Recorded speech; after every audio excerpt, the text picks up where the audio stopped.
The Giza area, now famous for its 3 pyramids, is part of a wider grouping of funerary complexes. Rulers from this period generally elected to be buried in the area. The focal point of the entire region was the city of Memphis, chosen as the capital of Egypt at the beginning of the Old Kingdom.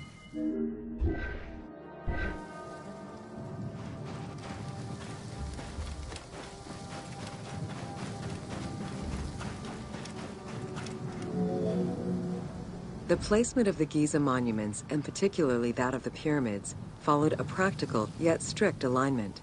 First, they focused on cardinal points, and then they accounted for the natural geology of the plateau.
Welcome to The Origin of the Pyramid.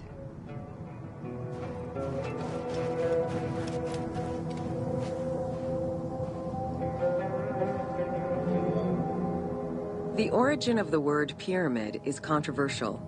Most believe that it originates with the Greek word pyramis, which referred to a bread of conical shape.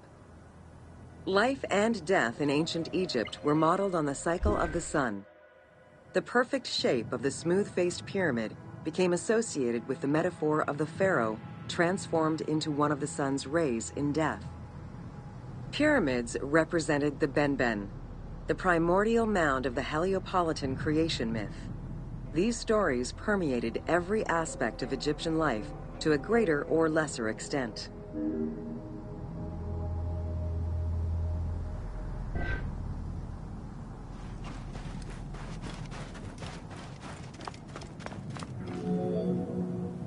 During the pre-dynastic period, the development of funerary practices was different depending on whether one was located in Lower Egypt or Upper Egypt. Well before the pyramid, there was the burial pits.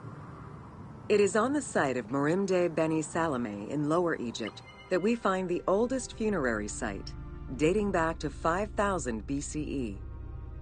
Study of the tombs revealed that the bodies of the deceased were deposited in a shallow grave in a fetal position. Though a few objects were recovered from these graves, they offered no insight as to the social class of those interred within.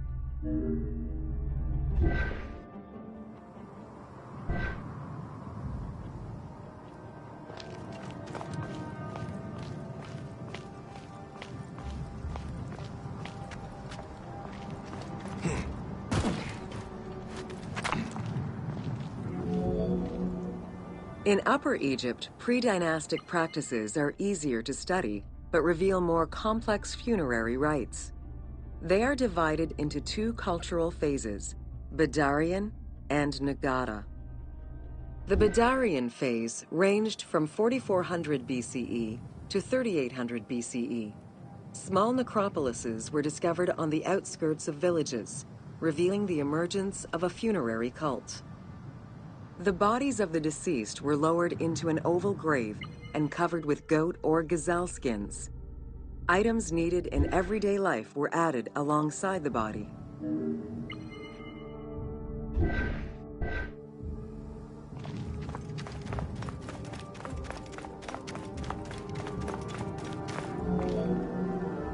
During the three Nagada periods ranging from 4000 BCE to 3510 BCE, funerary practices evolved in complexity.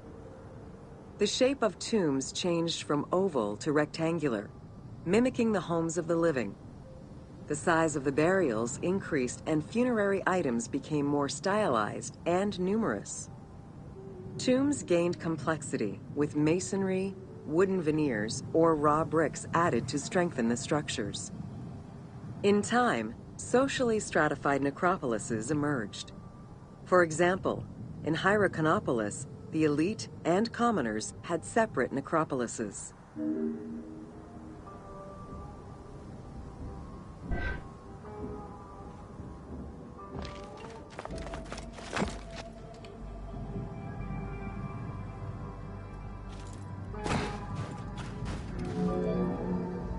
The term mastaba, meaning massive bench in dialectal Arabic, refers to a form of funerary architecture that was present in Egypt from the Archaic period to the Middle Kingdom. An evolution of the burial pit, mastabas were generally composed of two parts. A structure was built above the ground in the form of a massive rectangle with stepped walls, and a subterranean burial chamber was located underneath. Smaller mastabas often surrounded the much larger tomb of the king. These generally held the remains of the king's relatives and courtiers.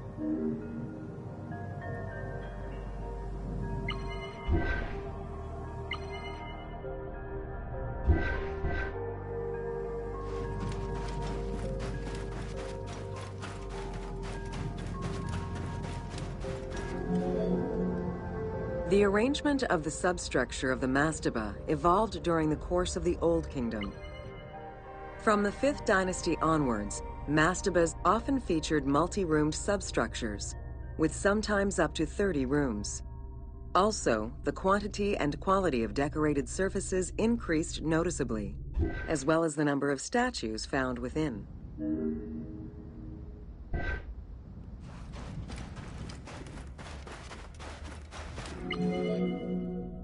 The 6th dynasty would see art used to its utmost. The entire surface of a mastaba would be covered in scenes of daily life, illustrating the prosperity of those lucky enough to comfortably spend eternity near the pyramid of a pharaoh. The best example of this type of mastaba is the tomb of Mereruka in Saqqara.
Welcome to Secrets of the Great Pyramid.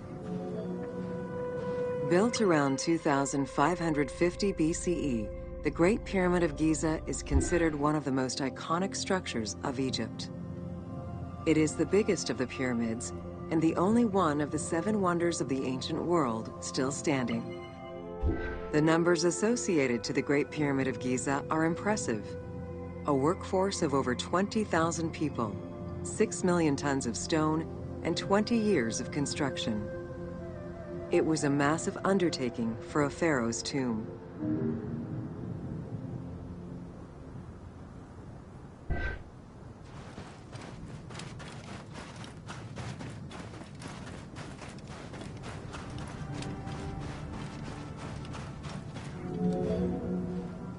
The construction of the Great Pyramid was also a display of power and opulence on the part of Khufu.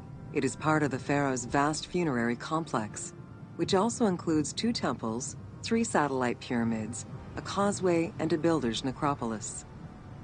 We can guess that the intent behind the construction of these monuments was Khufu's way of declaring himself one of the most powerful pharaohs to rule a unified Egypt.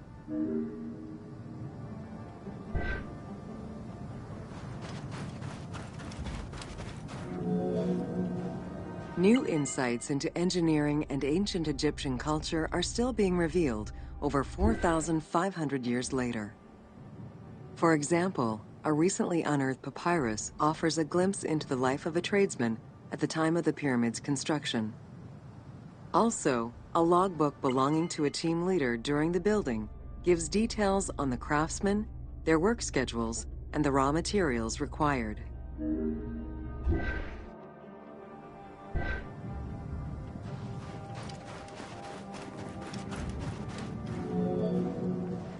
It is interesting to note that by Cleopatra's time, the pyramid's celestial purpose, its construction, and the function of its mysterious inner chambers was already unclear. Today, it is only through dedicated research that we have begun to grasp some of the Great Pyramid's mysteries.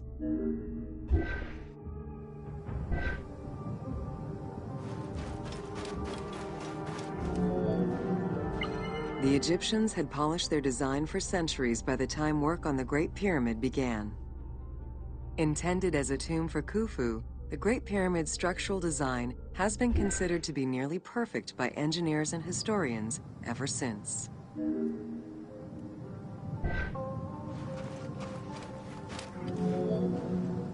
Precisely oriented north-south to the 4 cardinal points of a compass, the length of each side of the Great Pyramid at its base was 230 meters, and its original height was 147 meters. The pyramid is a mere 0.05% error away from being a perfect square.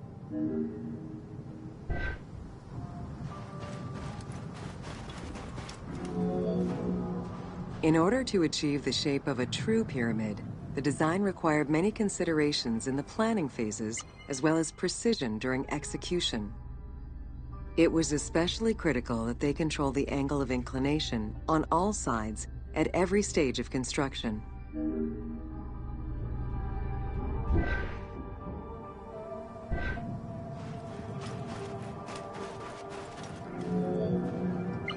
Materials for the Great Pyramid consisted of quarried limestone blocks, weighing between 2 to 15 tons each. The methods of moving these blocks into place is still debated by architects and Egyptologists. The precision of its design in an age with only soft metal tools, as well as the enormous scale of its construction, make the Great Pyramid one of the most impressive feats of human engineering.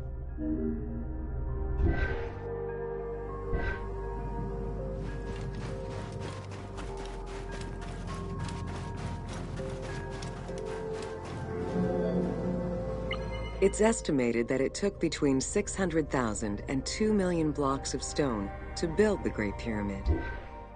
Experts calculate it would have required men to move 12 blocks every hour around the clock for 20 years to place the 2.3 million stones the monument is made of.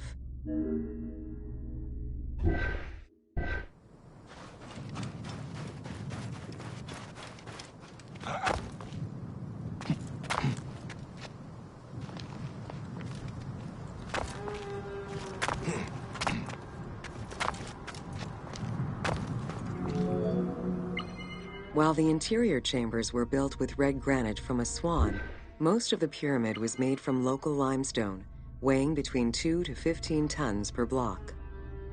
There is debate on how the pyramid stones were moved into place. Recent research is exploring the idea that it was built around a large interior ramp.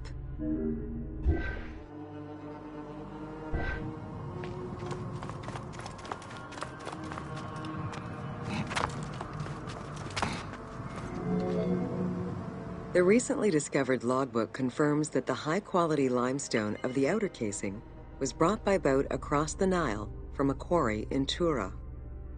Once complete, the smooth white polished stone of the Great Pyramid would have reflected the sunlight like a beacon, earning it the name the Horizon of Khufu.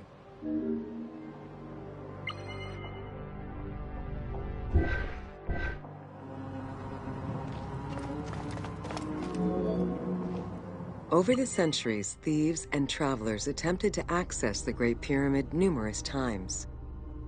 Ancient writings describe details of its interior, proof that some made their way within, though who gained entrance first and when is unknown.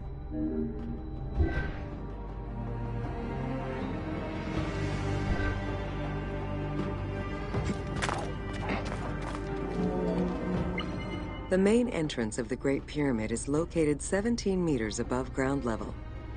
It faces north, likely in order to align with the North Star. Though the entrance passageway had been discovered in antiquity, any further access into the Great Pyramid was stopped by massive vertical slabs of rock. As such, present-day visitors to the pyramid must use the robber's entrance.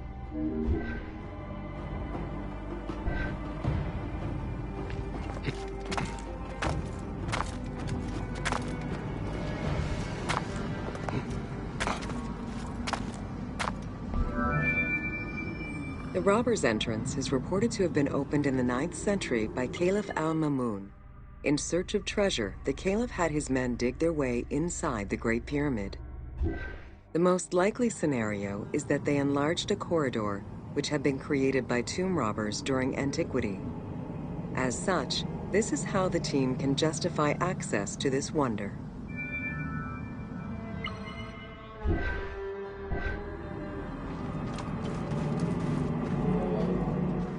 Attempts to gain entry to the Great Pyramid and uncover its potential secrets continued throughout the centuries. In the 19th century, the belief that another entry existed at the south side resulted in a hole being blasted into the pyramid's side, with no results for the damage that was done. While the search is still ongoing today to uncover more hidden rooms and passageways, conservation is the primary concern of all such efforts.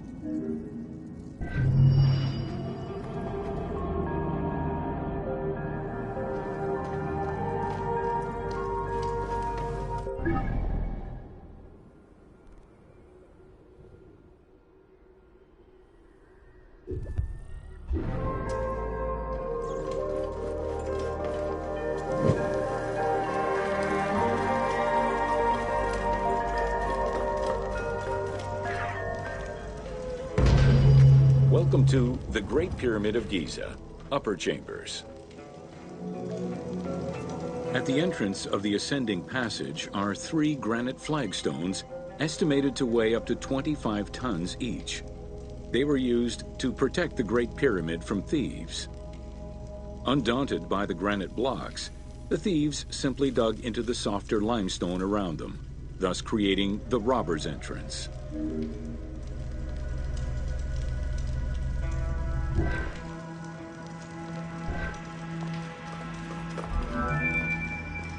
While in reality the robber's entrance is one single cavity which leads to both passages, in the game, the team created individual accesses to either passage. As such, in the game, one entrance leads to the ascending passage, while another leads to the descending passage.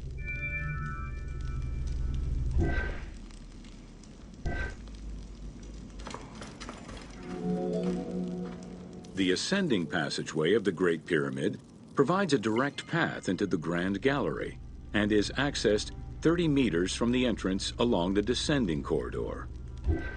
Both corridors have similar dimensions and are designed with the same 26-degree incline.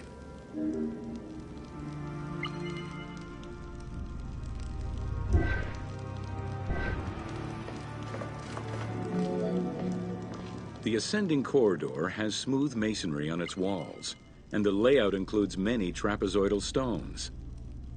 Both the floor and ceiling of the passageway indicate that the passage was enlarged, possibly during or after the funeral, to allow workers room to move granite blocks meant to plug the corridor.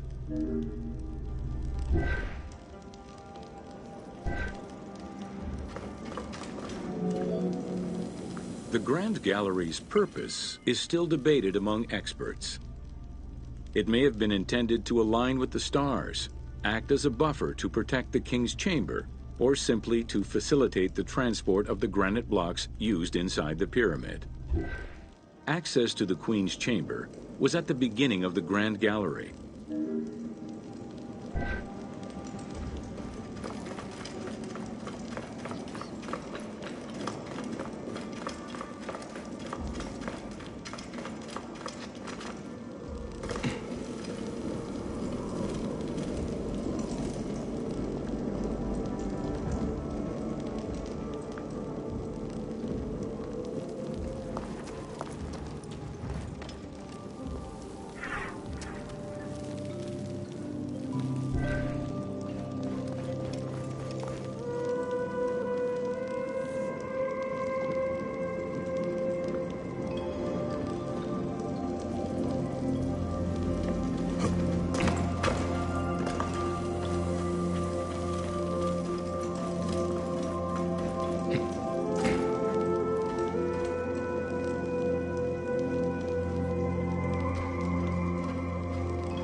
Though this room is referred to as the Queen's Chamber, it is believed that there was no queen buried here.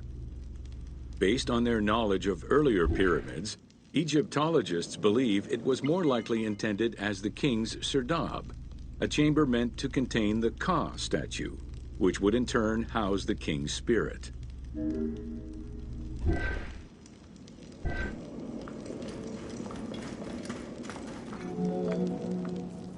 Situated exactly within the pyramid's center, on the east-west axis of the pyramid, the chamber has a vaulted ceiling and measures 5.7 by 5.2 meters. In the eastern wall, there is a niche tucked away in a small corbelled archway, which may have originally held the Ka statue. Behind this niche is another smaller hole, possibly dug out by thieves in search of further treasure.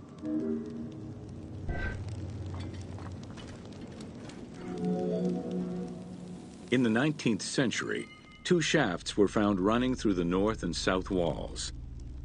They each run in a horizontal line for 2 meters before sloping upward, and both are closed off with limestone blocks fitted with copper handles.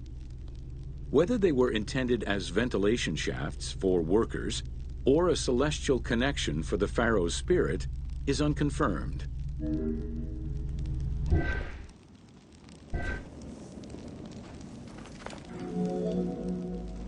A recent scan of the room indicated the presence of an unknown cavity hidden behind the north face of the walls over the descending corridor. Further investigation is still ongoing to ascertain the nature of the anomaly, so as to avoid risking damage to the monument.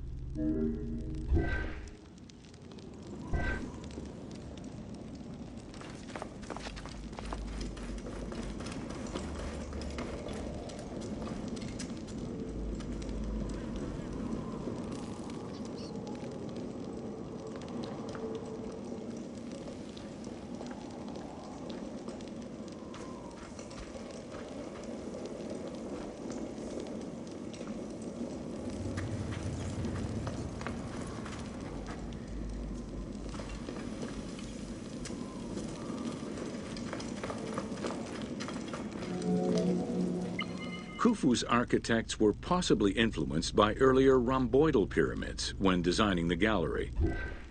It is the longest corbelled vault ever built, measuring 47 meters long and 8.6 meters high. The walls were made to taper inward, allowing for better distribution of weight. As a result, the ceiling measures just over a meter wide at its highest point. Though this construction technique is present in other pyramids, few have the same precision and stability.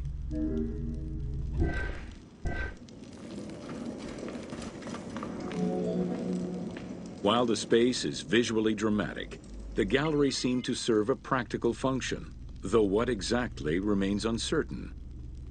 Still, the wall design was undoubtedly meant to contribute to the stability of the structure, and its floor may have helped workers move the materials. A channel runs along the middle of the room. A movable floor originally rested in this central recess. The raised benches on either side are equipped with slots that may have been used to help position the granite blocking stones.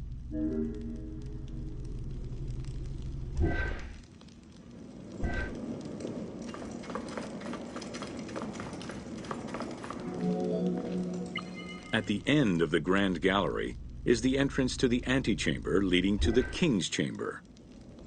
Directly above, there is another narrower horizontal passage that connects to the top of the King's Chamber and allow the workers access to the weight relief rooms.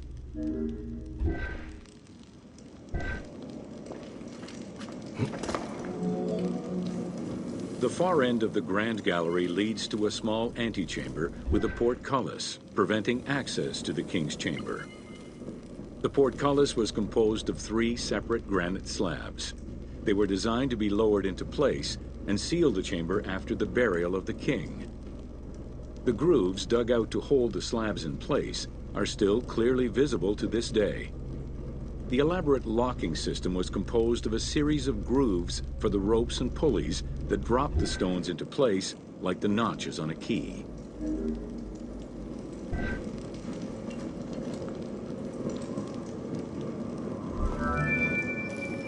For the purposes of the game, the team elected to remove the portcullis slabs in order to grant the player access to the King's Chamber.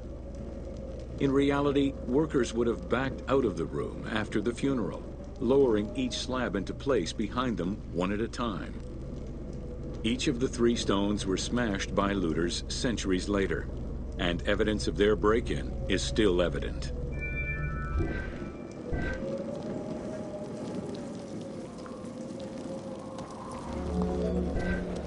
The King's Chamber is built entirely out of red granite. The King's Chamber measures 5.8 meters in height. It has an imposing cover of 5 stacked levels above, with granite beams weighing 25 to 40 tons each. The uppermost level is surmounted by a vault of stones, arranged in chevrons to bear the enormous structural load.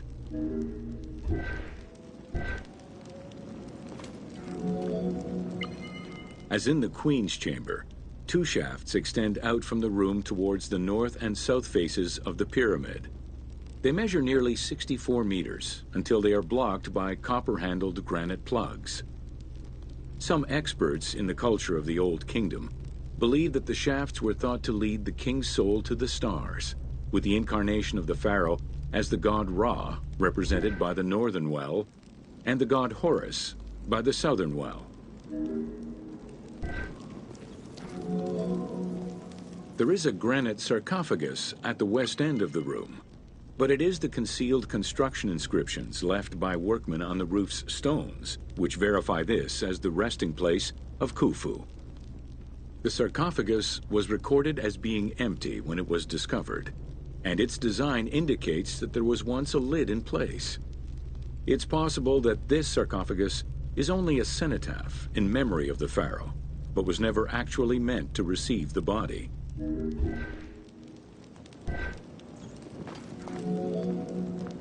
Khufu's mummy was never found.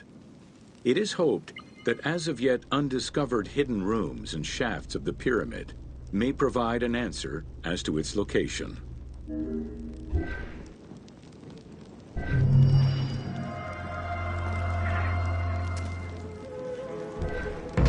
Welcome to Jean-Pierre Houdin's Theories.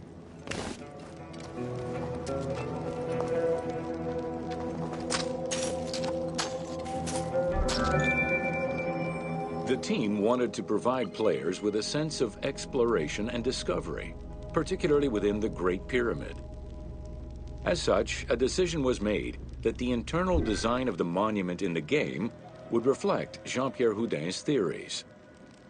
While the antechambers of the king's tomb have yet to be discovered, Houdin posits that this is merely due to a unique design, placing the pharaoh's tomb at the center of the pyramid. The entire tour you are about to take was designed along Houdin's hypotheses.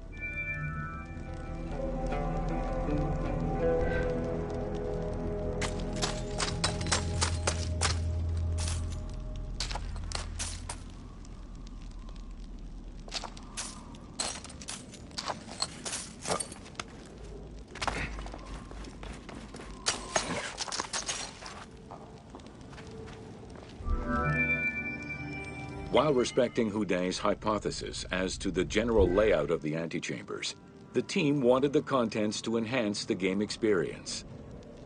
In regular royal tombs, the antechambers were filled with all the material goods needed by the pharaoh in the afterlife.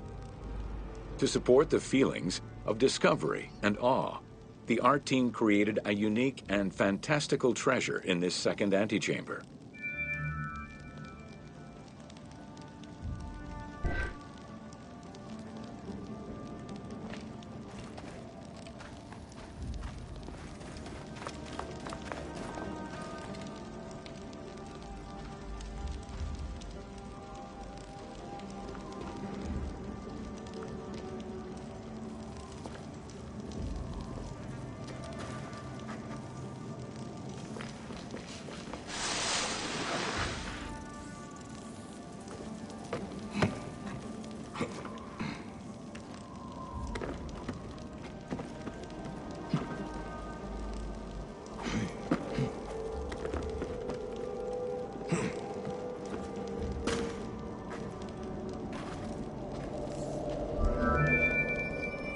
Houdin theorized that the ascending corridor and the Great Gallery were used by the workers to haul hoist the heavy beams above the king's chamber. He called it the service circuit.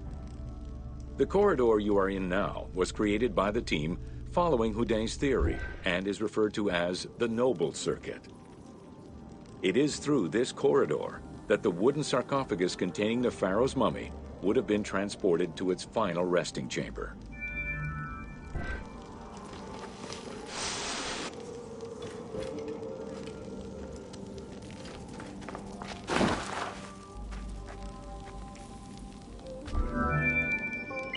With this structure in mind, one can easily assume that the pyramid's entrance would have been connected to the two antechambers.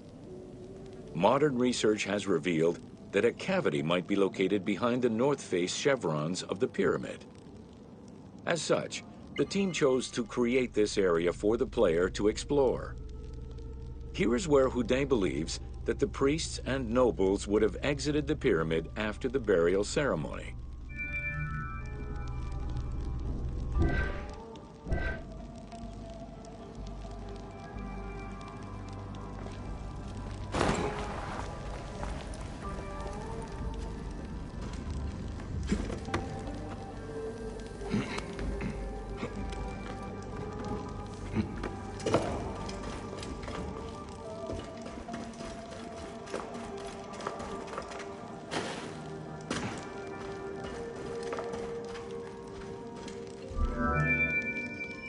Many theories regarding the construction of the Great Pyramid rely on the usage of external ramps.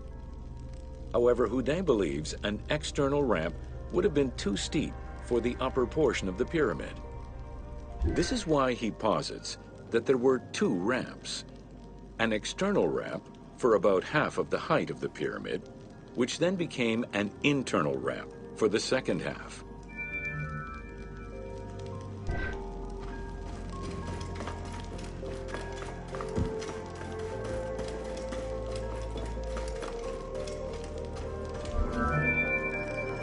Houdin's theory states that this internal ramp followed the sides of the pyramid in an ascending spiral pattern.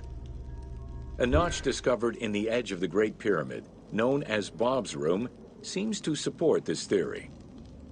Located at the corners of each edge of the pyramid, these large rooms would have allowed workers to turn the stone by 90 degrees, allowing them to continue the ascent.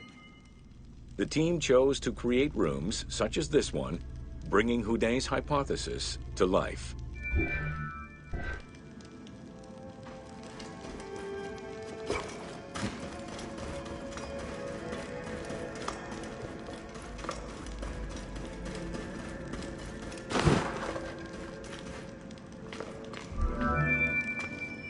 This long corridor was the first section of the ascending internal ramp. Through it, the blocks used to build the Great Pyramid would have been carefully moved upward and then turned at each edge of the pyramid in order to continue their ascent. Though the team only created the main ramp for the game, Houdin posits that this ramp had 2 levels, allowing workers to return safely to the bottom thanks to an additional corbelled upper section.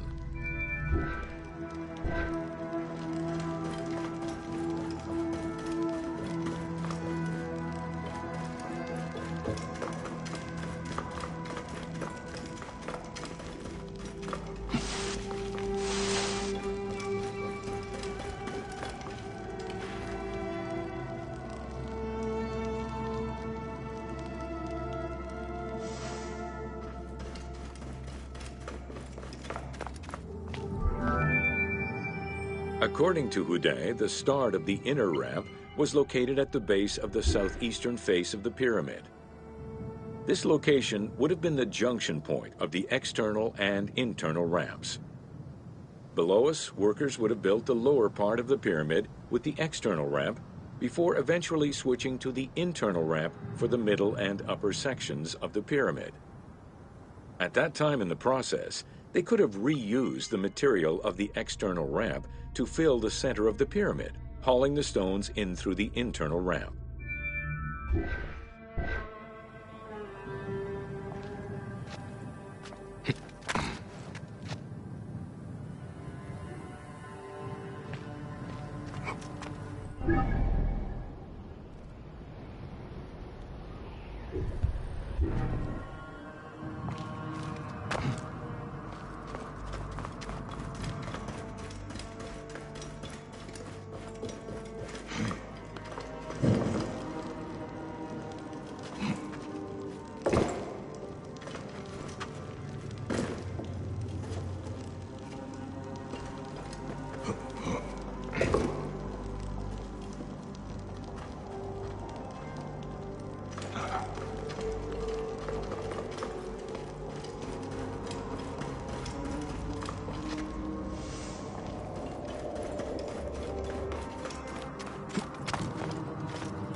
Welcome to Deserts of Egypt.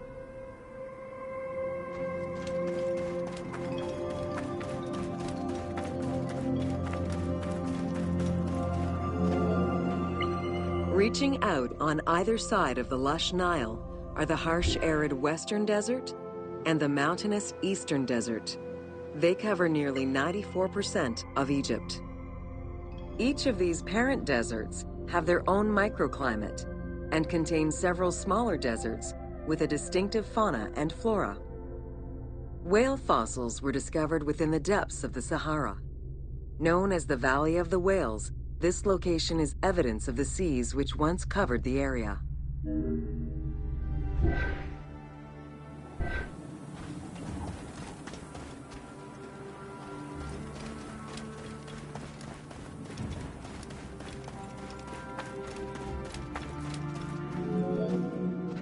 The White Desert in the northeast of the Sahara owes its name to its white limestone soil, contrasting with the yellow sand. The wind has eroded the rocks of the White Desert into stone mushrooms, the most famous of which is referred to as the finger of God.